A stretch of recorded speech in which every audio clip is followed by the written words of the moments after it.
Excellent. So many new faces. Welcome, everybody. Well, what I normally do is I will mute you and then we will begin.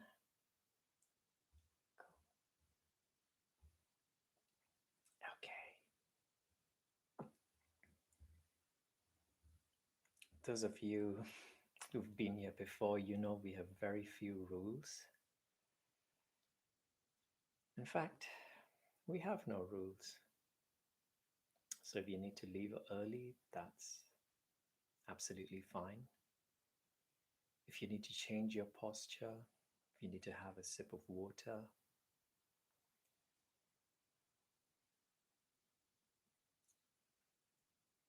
why do we have so few rules? Because we want to be here voluntarily. Yes, we've all read the books. We know what the teachers say meditation is good for you. But in this practice, we don't even call it a meditation. At least, yes, that's the way I advertise it on the Jamyang website and on Meetup. But when you get here, we all try to remind ourselves that we're just gonna call it sitting, call it a sitting. We're here to sit. And we all know how to sit. If your eyes are closed, start exploring what it feels like to be seated, where your hands are, which parts of your body are in contact with the surfaces underneath you.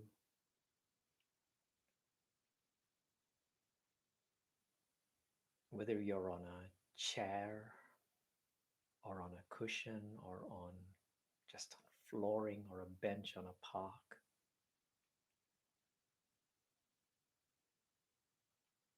And one thing that's going to give you a very nice indication about your posture is the way in which your spinal column is currently placed. So you might even be lying down, and that's absolutely fine. But notice the way in which the vertebrae are stacked, one on top of the other. And of course, if you're seated, notice how the tail end rests on the pelvic bone, how the top end, it connects with the base of the skull, it supports your head. It allows your head to be held up in this way. It works together with all of the neck muscles.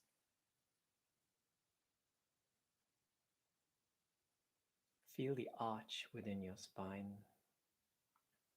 And in fact, this is a nice time to give the spine a little bit of a stretch. And that means reaching the top end of the spinal column, reaching it upwards, stretching it upward. You'll notice yourself getting a little bit of height, a little bit more height, maybe a few millimeters, maybe a few centimeters. The tail end of the spinal column. Push it downwards. Feel the stretch. Feel the arch. Feel your shoulders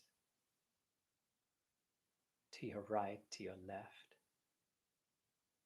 The placement of your arms and your hands, where your hands are resting.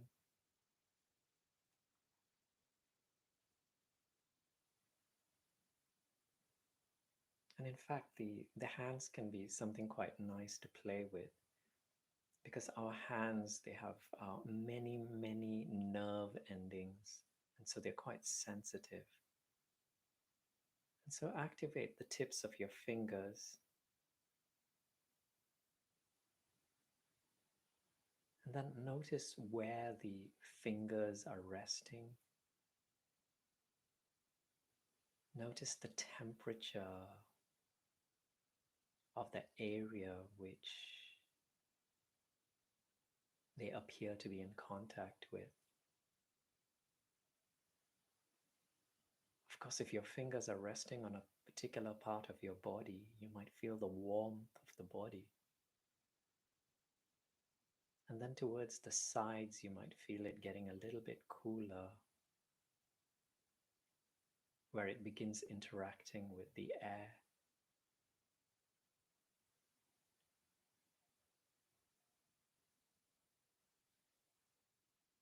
Can you notice how many different dimensions there are to just simply being seated? That's why we don't even need to meditate. We're only interested in what's unfolding at this moment, our experience of this moment.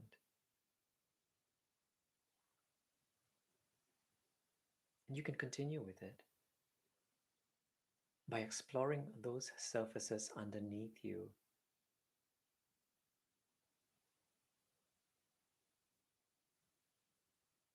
What's directly underneath you? Is it a cushion or a chair or a mattress? When's the last time you explored how soft or hard that surface is? Well, now's a good moment. Let's notice the way in which that, if it's a soft surface, notice the way in which it molds to the shape of our body.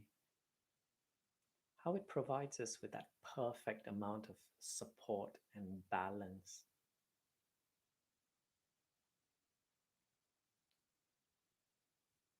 And of course, if it's a harder surface, notice the way in which your body magically molds to its shape, allowing you to be comfortable, allowing you to be stable.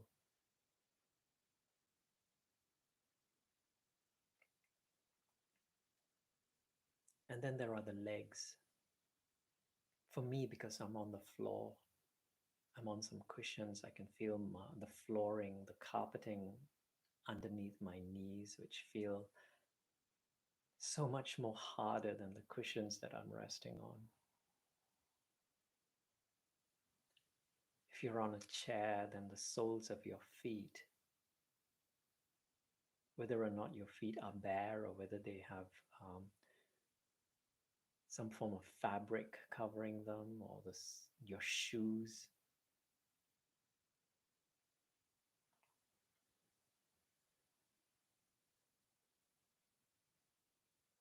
You're getting a better image of, not an image.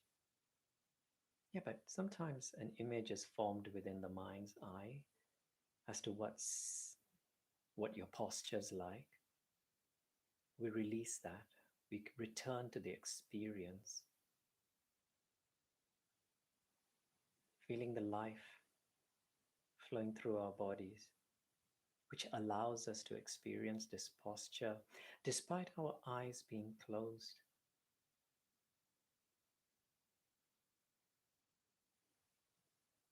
Your face, your ears, your neck, these exposed parts of skin, interacting with the space around you, interacting with the air around us, giving us a more accurate reading of the temperature. Can you notice how when we explore the temperature in this room, sometimes different parts of the body, they give you different readings. The face might tell you something, the ears might tell you something, the arms might tell you something completely different. Now we're beginning to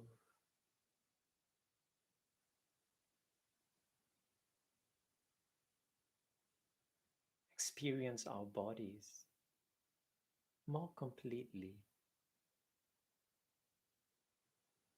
as a sitting, breathing body of awareness, getting a slightly more accurate reading, a more balanced reading of the temperature.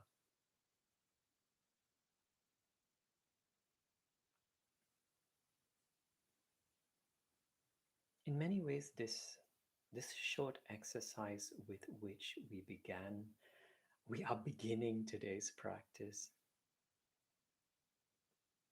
it gives you a very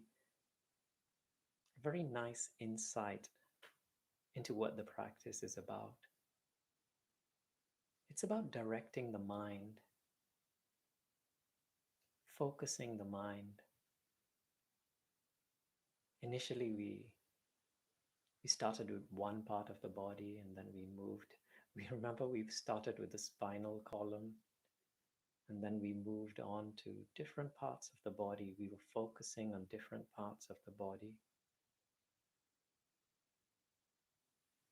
And that's what the practice is. It's about training ourselves to focus the mind on one thing. And when you begin focusing on that one thing, everything else is still there, but it hovers in the background. Like some of the challenges, the stories, the conversation that happened earlier this morning or last week, your work, it's still there, but it lingers in the background. You are focusing. It's almost as though you were holding on to a spotlight, in one of those theatrical productions where there's someone in charge of the spotlight and you're learning to focus the mind. But one important aspect to recognize is that when we focus the mind, we are focusing it, at least during this practice, we are focusing it on things that aren't too interesting, things that don't really stimulate new thoughts.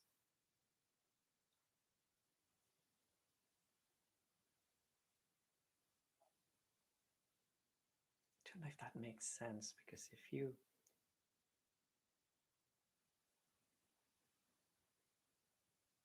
were focusing on a TV program or a radio or program or a podcast or something like that, you'd notice that object of your focus will stimulate new thoughts. Some thoughts you've never thought before, some completely new, fresh perspectives. It will build momentum within the mind. But in this practice, in our practice, in this hour that we've set aside, we're going to learn how to slow the thought process down. And you may already have started to notice the thinking process slowing down, not completely, but maybe a little bit slower if you were quite aware of your mind. Notice the mind.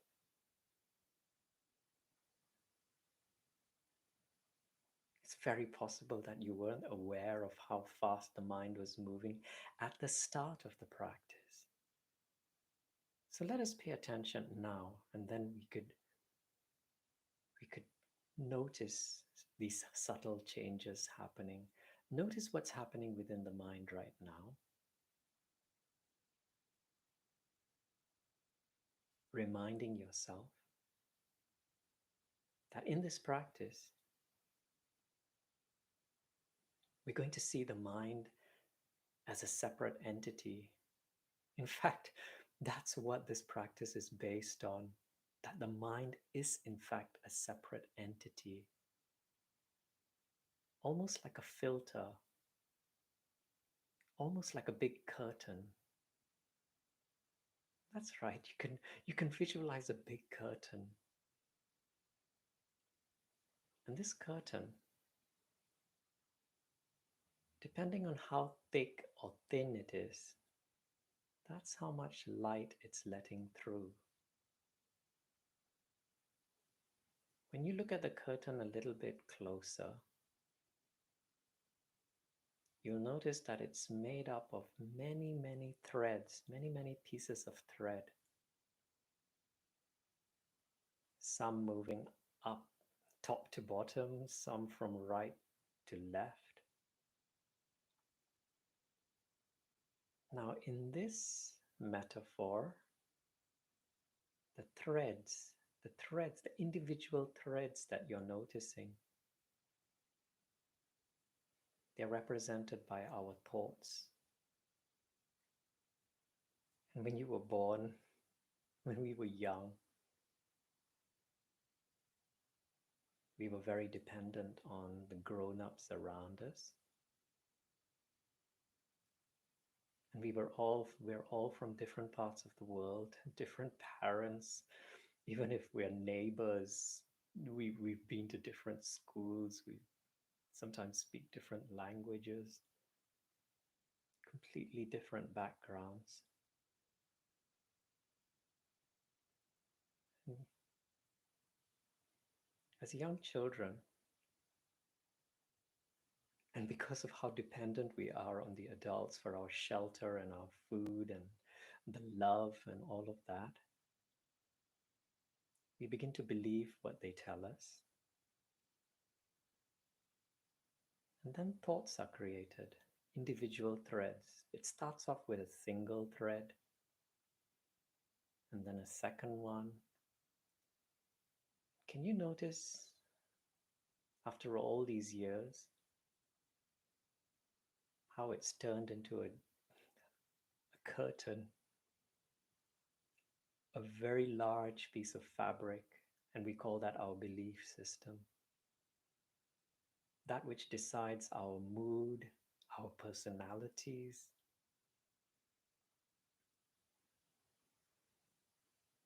And beliefs, they almost feel as though they are a part of us. And you know, can you notice on the other side of the curtain, you're on this side. It's up to you how much light your curtain is letting through. Sometimes it might be one of those completely, I think they call them blackout curtains.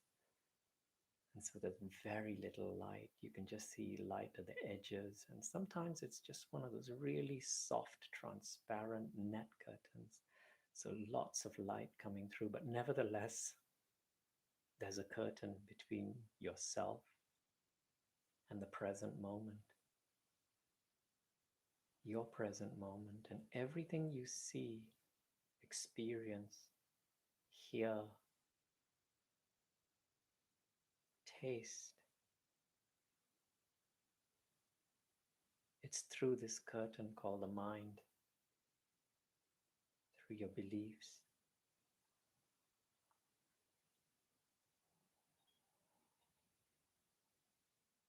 On the other side, there's just light. That's it, just light.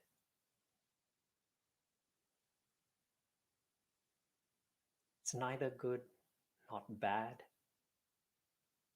not painful, not deep or shallow. It just is. But how we translate it depends completely on this curtain.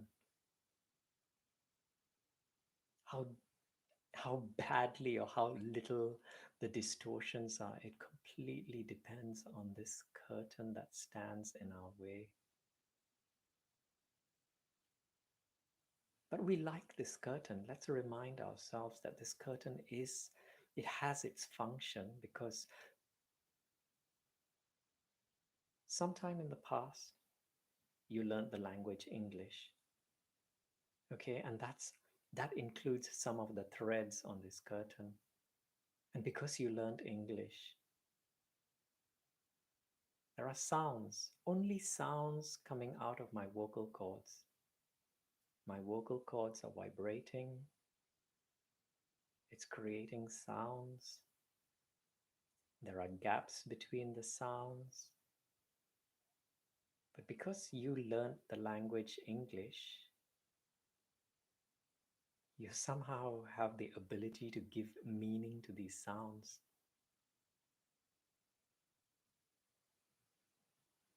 You call some of these sounds words, some of them sentences, and they make sense. You give meaning to it.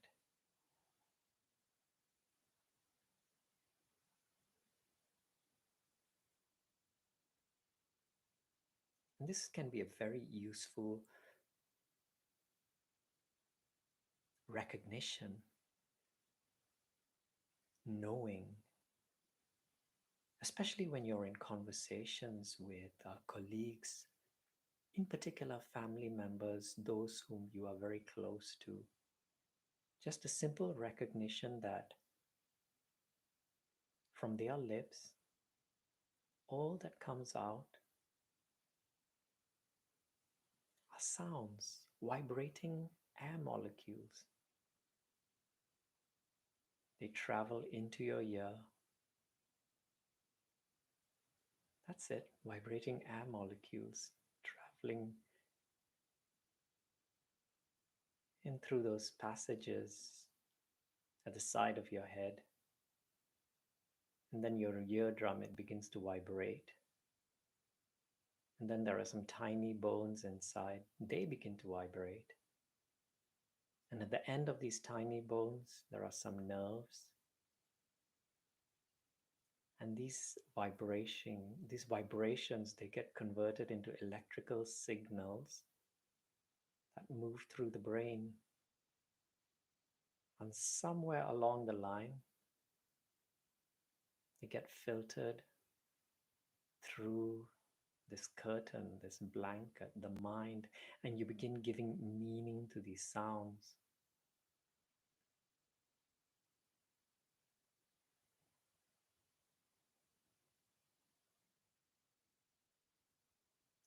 We are spending a few moments on this simply to contemplate on it, how empowering this practice can be in our day-to-day life, this recognition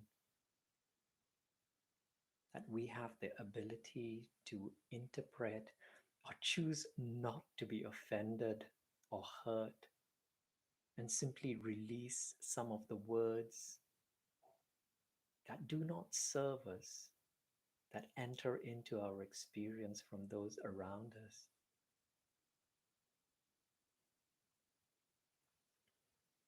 Back to the curtain.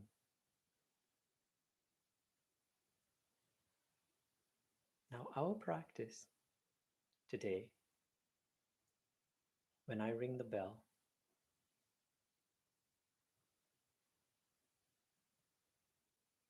we're going to draw the curtains and have a direct experience of this present moment.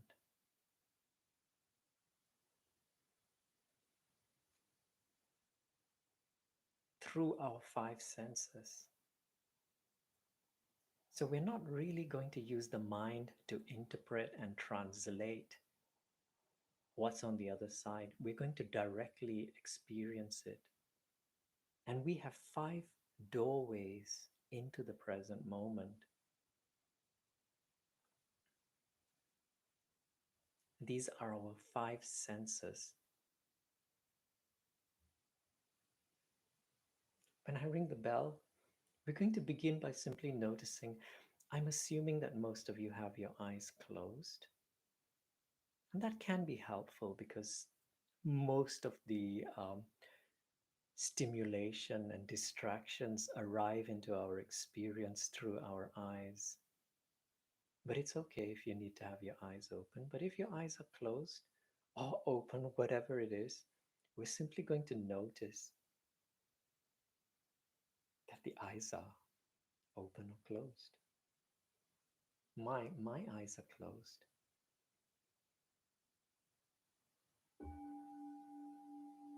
But even if they are closed,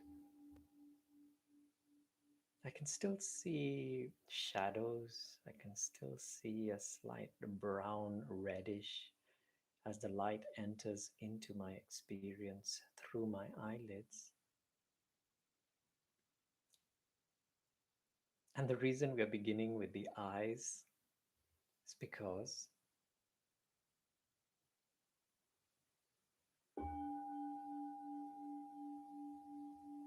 usually when we find our eyes closed, it's simply me. We're usually asleep, having a nap, getting some rest. But can you notice how alert you feel, how awake you feel at this moment?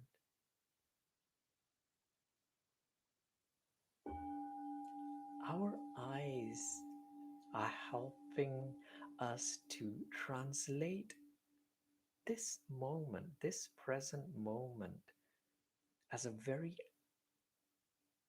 unusual moment, one in which we are highly alert, very much awake, and in a practice.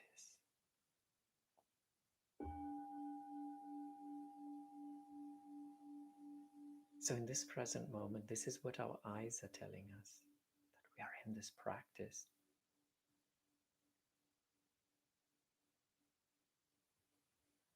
And the years, now the years, what are the years telling us about this present moment? Listen for the bell. Let the bell be a call.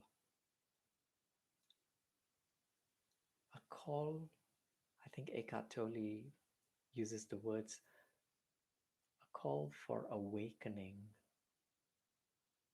or a call into presence.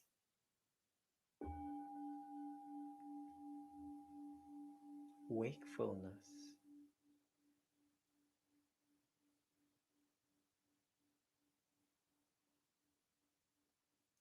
Notice who is noticing the sounds. And then step a little bit deeper and notice the, the one who's noticing.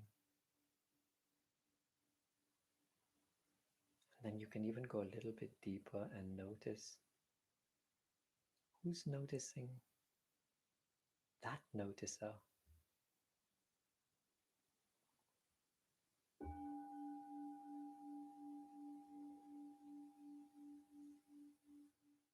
And this is where we begin playing with sounds, because each and every one of us, some of you are joining from your workplaces or very noisy environments.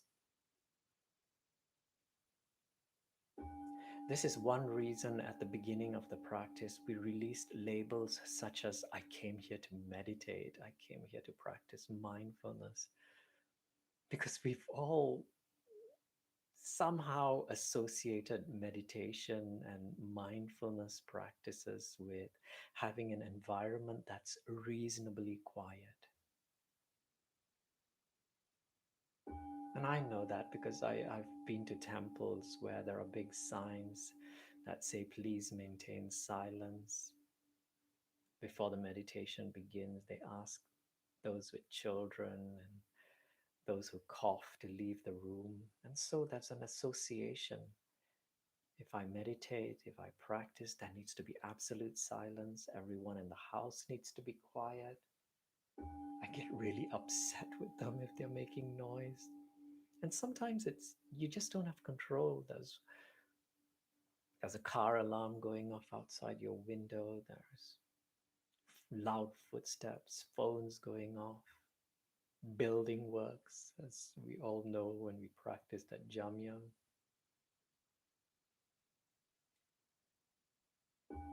So first of all, we're just sitting. So it doesn't matter what's happening around us. It doesn't even matter if there are loud voices. Do you remember how we give meaning to words? So if there are voices, we don't need to give them meaning. We can just say, label them, listening, listening. I'm just listening to that sound. Doesn't matter what the sound is, just listening. And then maybe it's too loud. So you label it, it's too loud. It's a loud sound. It's a loud sound. And then it just drifts away. You don't turn it into a fact. You don't need to study it. You don't need to analyze it. It just becomes like a passing cloud. And you feel your stability. But then, of course, we are all human, aren't we? And we are practicing. We're not perfect. And so there are some sounds that are very distracting. You can't help it. You can't pretend it's going to go away. Are there any sounds like that around you? Sometimes simply because of how quiet it is, you may have never noticed the ticking of a clock, and maybe that little minute ticking is starting to bother you. This is where we remind ourselves that in this practice, everything that disturbs your practice, everything that distracts you, becomes a very valuable tool that you can use in your practice. And it begins simply by recognizing that it is bothering me because I'm pushing against it. Because I'm supposed to be meditating. Because I want silence. I do not like that sound. I wish it would go away. And then the chatter. Have you noticed how the chatter begins in that way? And that's why in this practice we tend to focus on things that are more neutral, things we neither feel too strongly about, neither do we dislike it too much, just neutral things. Like sound of the bell, quite neutral to most of us. Sound of the fridge, you hardly ever notice that. That can be a very useful tool to quieten the mind. The humming of the radiator from your heating system or a fan in air conditioner in your room, you hardly notice these things. The fan on your computer, quite neutral. But then the loud voice, the car alarm, the crying baby, the barking dog. If something is disturbing you, it means you're fighting against it. And as a solution, this is how you practice. This is how it becomes a tool. You can talk to the sound. I give you permission to exist. I allow you to exist. I welcome you. In fact, I'll simply be transparent to you. I let your sound waves move through me. I'm not going to hold on to any of these sound waves. And with each ringing of the bell, feel your body dissolving. So that not only the sound waves from this bell moves through your body easily and freely, but all of the other sounds around you.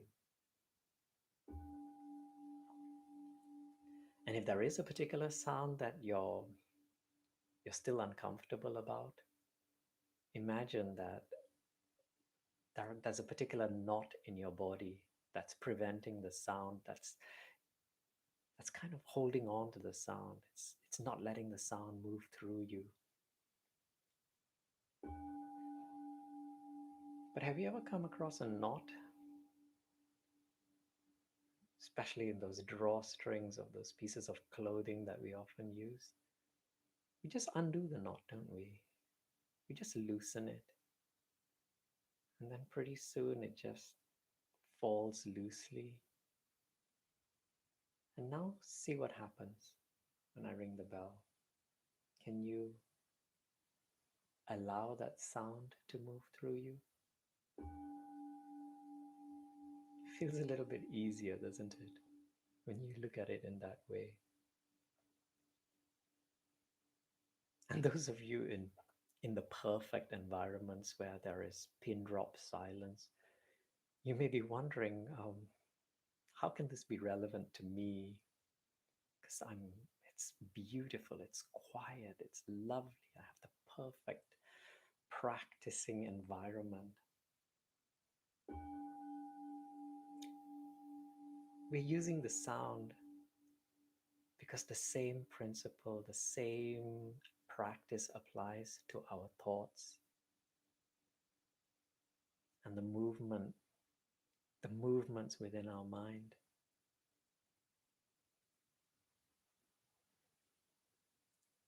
Shine the spotlight on your mind now.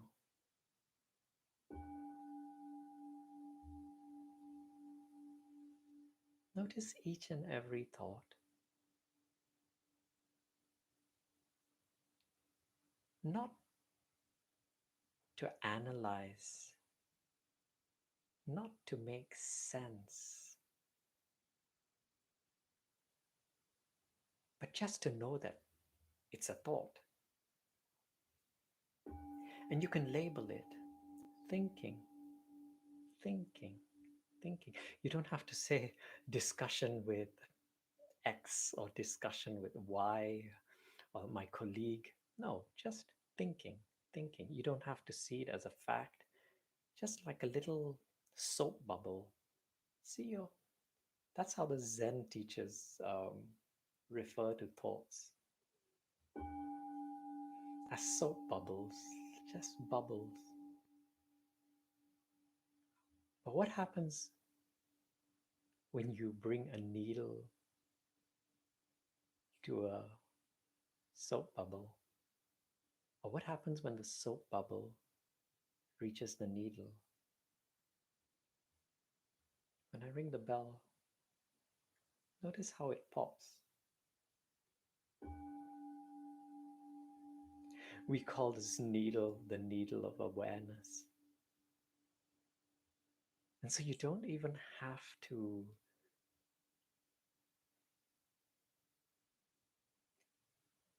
give the thought an image or the name of the person.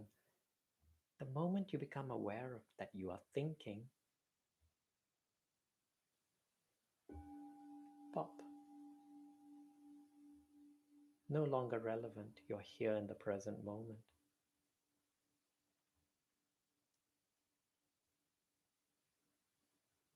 And since we're on the mind, since we are observing our thoughts, notice some of the qualities of your thoughts.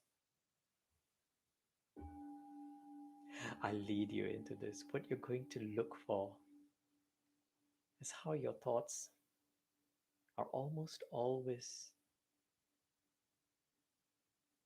from the past or about the past,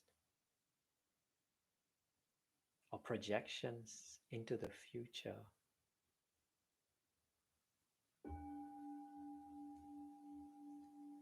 And then you can hear the tiny voice in the mind saying, no, I'm very much present here in this moment. And yes, sometimes we believe the mind, yes. But you can test it. You can test how present you are by simply noticing, is there anything about this present moment that you're complaining about? Anything that you don't like? A sensation within your body? Maybe it might be your finances, your bank balance. But have you noticed you're not in the bank right now? Have you noticed that your bank statements are not here right now?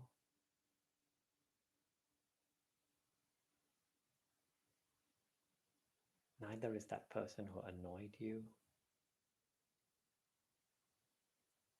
And so you begin to notice that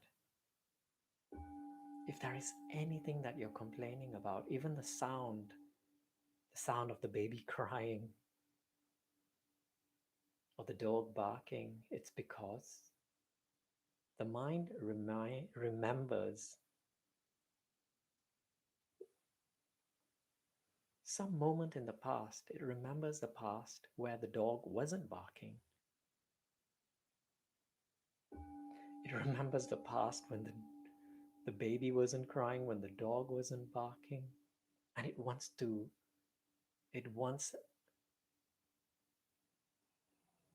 return to that moment in the past. And so it resists the present moment. It fights against the present moment.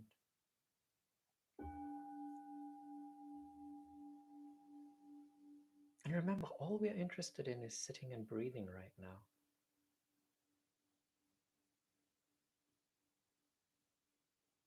Where everything else just fades into the background. With this bell, back to the posture.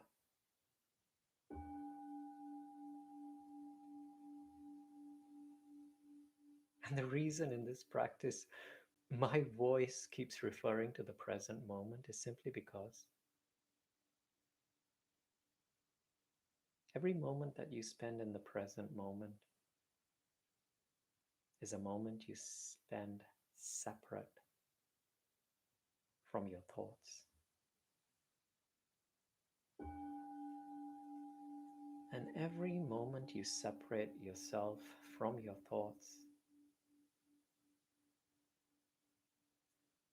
you discover space between the witness and the thought.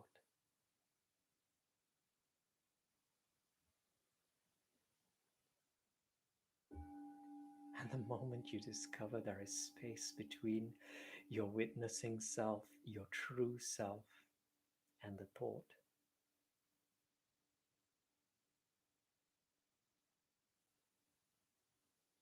you no longer identify yourself as the thought. You no longer identify yourself with the mind.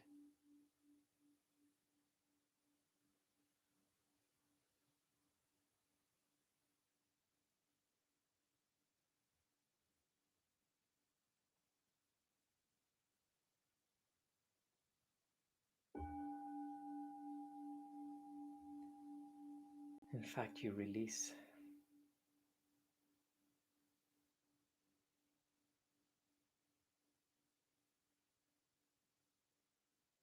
your whole personality.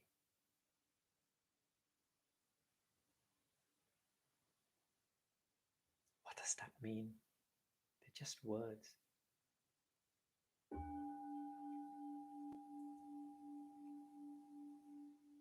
Let's get a glimpse into what it's like having these curtains drawn. Don't get rid of the curtains, we still need them. That's how we're going to figure out this language that I'm using. But we're going to begin realizing that we only use the threads that we need to translate the present moment.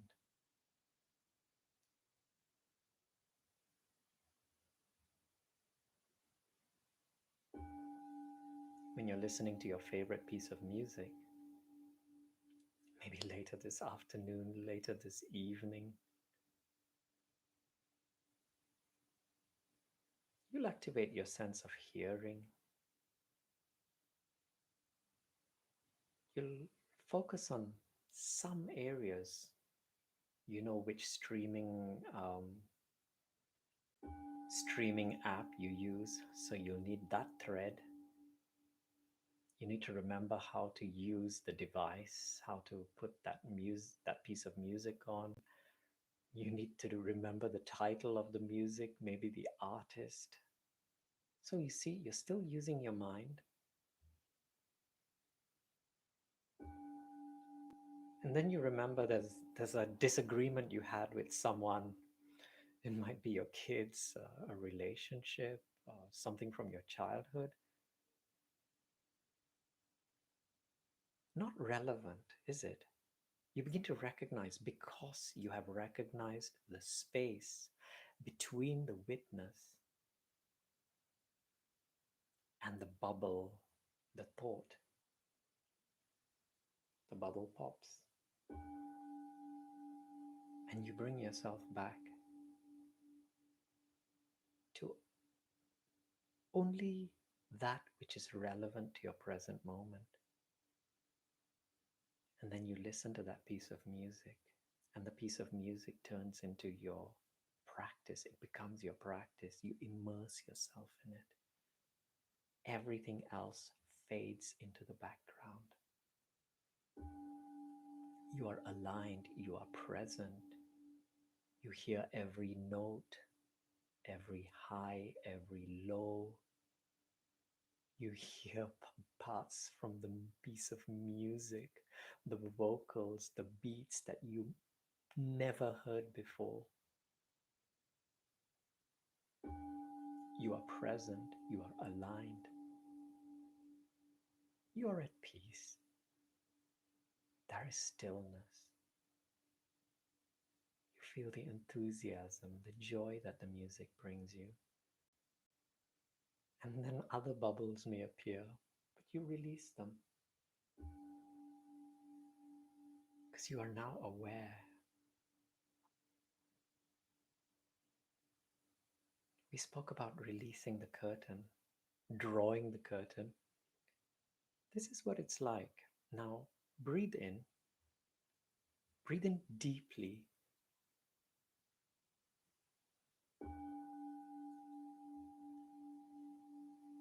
Your breath can be a very useful tool with which to explore the present moment. By allowing your in-breath to represent a new beginning and a new birth. Many of you have done this practice with me many times, and so I remind you with this bell to invoke the beginner's mind, where you breathe for the first time. But then the mind knows how many you've been breathing since the day you were born. So let the exhalation and the releasing of your breath represent, now as you breathe out slowly, but release with this breath your past, beginning with the breath. And every previous breath you've ever taken, released, every memory of it. Focusing only on this breath that's flowing in right now.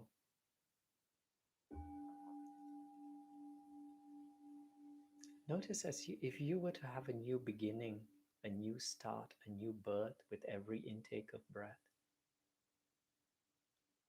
and a complete releasing and a complete letting go as you exhale.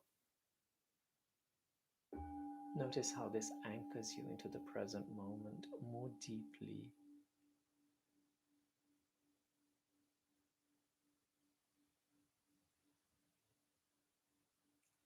I don't know which part of your breath you're at right now, but when it's time to exhale, let go of your name.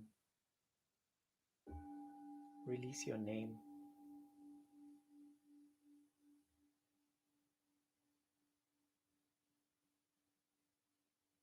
And remember, with your name comes report cards. All of those rankings that you had in school and university,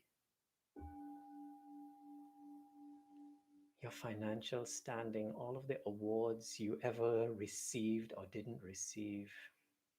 We are stepping into this space where we all become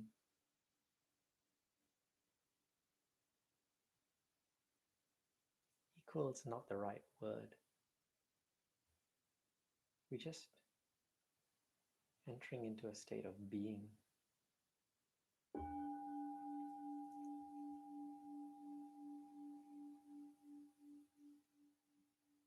And then your gender, my gender, as we exhale, we release that because we are entering into a space where gender is no longer relevant.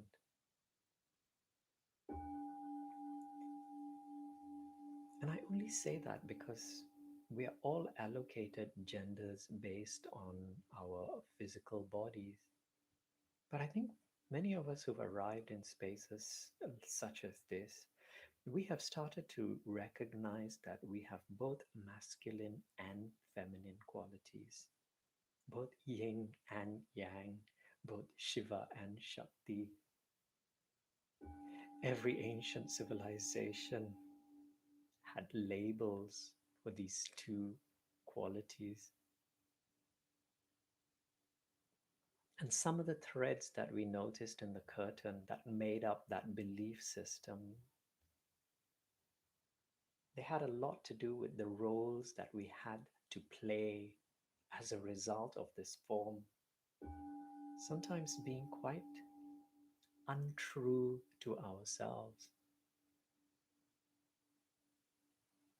Blue for boys, pink for girls, too feminine, too masculine. Let's move beyond it. Breathing in newness, breathing in lightness as you hear my words.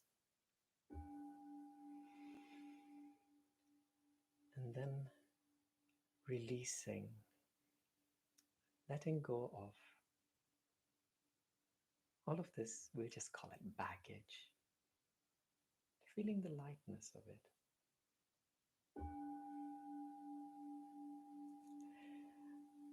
And with gender comes sexual orientation and sexuality, and we all know how much baggage there is associated with that. So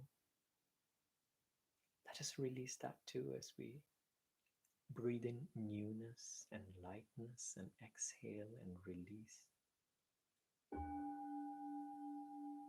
No longer needing to play roles, no longer needing to be too this or too that. Arriving into a space of perfection where whatever you find in this present moment to be yourself is free of the standards that can only exist within the mind. And when I say this, I mean, of course, the mind, it has created standards because of its environments. We can call them blueprints.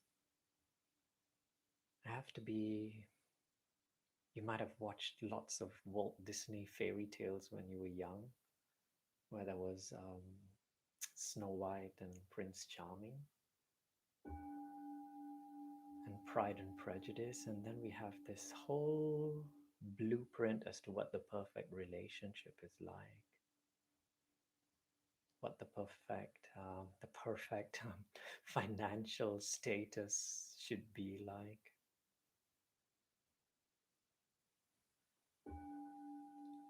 That's all a part of the curtain. Whether I should be married or in a partnership or single, a blueprint. And that's the curtain. That's the curtain that we want to draw. When I ring the bell, that's a release. All of these blueprints. And if you need to recognize a blueprint, anything at all that you're unhappy about, your body shape, your age,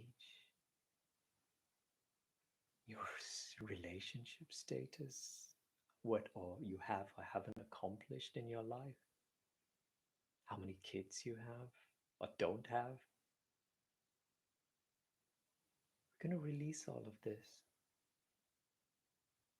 so that there are no standards. And when you breathe in,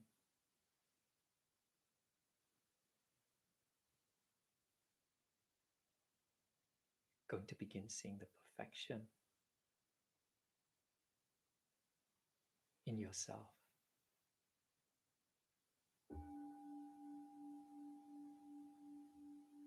Free of standards.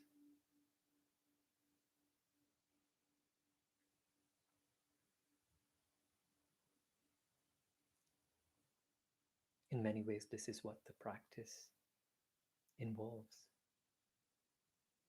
A releasing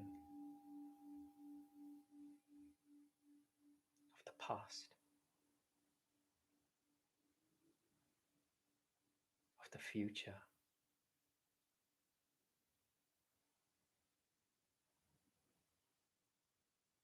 and arriving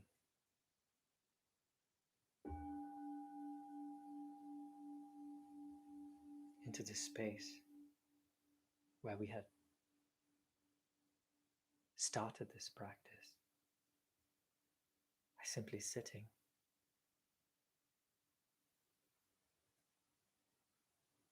breathing, but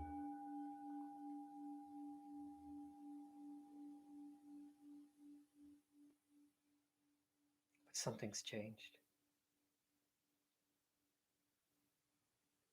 There's a certain perfection in the sounds around us. Perfection because it represents, rather these sounds, they represent the present moment.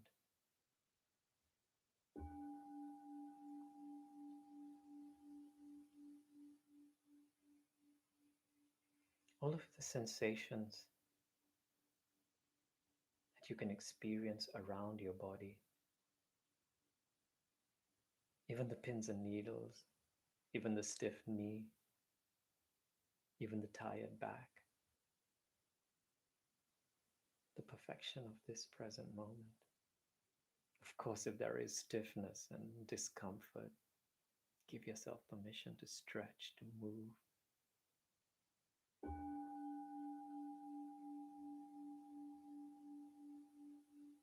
How you feel.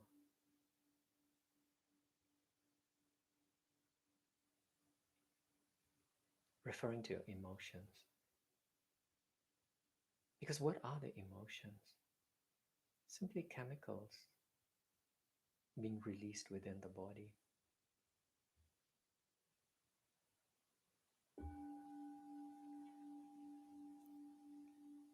Taking it all in, both good and bad, but noticing the judgments and then releasing them.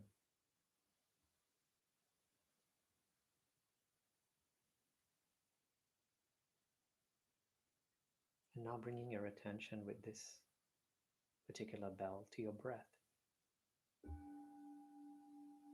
Almost as though at the beginning of, just about a minute ago when we were taking in all of the sounds, the sensations, the emotions, in your mind's eye you see an hourglass. And you know those old timekeeping devices where it's wide on the top? And then at the narrow bit in the center, where only a single grain of sand slips through, that's the breath. Bring your attention to your breath now.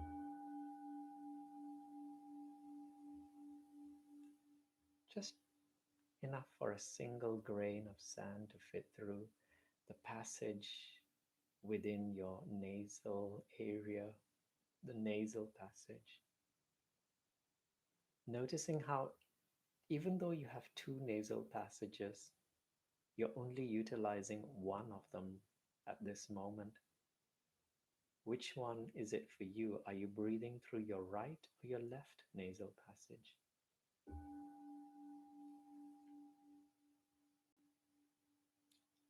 The warm air as it moves out, the humid breath, the cool air that you're taking in. And now, with this bell, which will also represent the end of our practice, this hour that we've had together,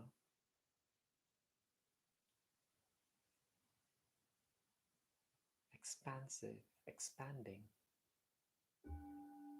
back to all of the sounds, all of that's happening within your mind, physical sensations, smells, tastes, emotions. Notice how there's a very subtle change in the way in which you feel, having moved through that tiny little funnel at the middle of the hourglass. This funnel, that thin little gap, is always available to you, your breath.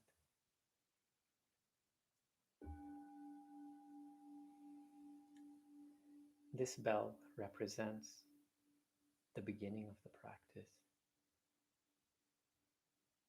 the real practice, where we bring this hour that we've had together into the world around us, into our interactions,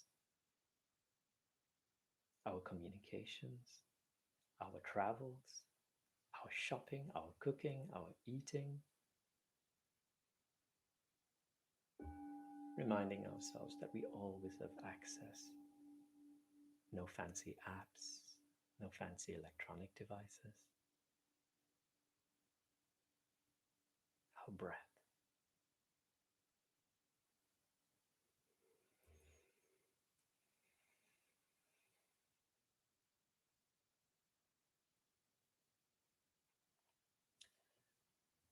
Thank you all for joining in today's practice. Deeply appreciated as always. Hello, Michelle. Hi. Thank you all. And please always feel free. If there was anything that I said that didn't resonate or that confused you, always feel free to message me so that I can somehow clarify or move in whatever direction you'd like me to. Take care, my friends. Take care. Bye bye, everyone. Hey, Luke. Bye.